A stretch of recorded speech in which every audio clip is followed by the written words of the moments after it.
Bangladesh cricket team এখন মাঠে খেলতে আসে নাই, তারা খেলতে আসে বাবা মার সাথে। জি হ্যাঁ, ঠিক শুনেছেন। একবার হয় মায়ের দোয়া টিম, একবার হয় বাপের দোয়া টিম, কিন্তু এই টিমের কখনো আপডেট হয় না। যে নিজের টিম, এটা কখনো আসে না। কারণ কি জানেন? কারণ তারা শূন্য। কারণ সবসময় তারা চিন্তা করে যে আমরা উপরের দিকে না গিয়ে নিচের দিকে যাব। বিশ্বকাপ নিয়ে এত কথা, এত মাতামাতি, এত কিছু হয়েছে।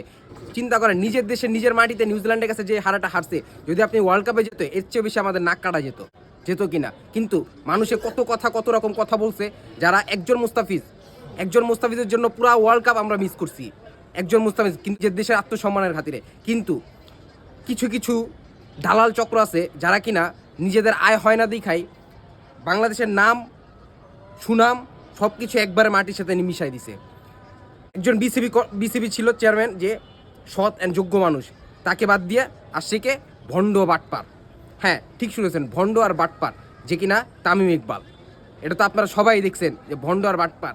এই বাটপারে আসার সাথে সাথে দেখছেন আমাদের প্রথম ম্যাচেই বাই বাই। সামনে আরও আসবে। Bye bye.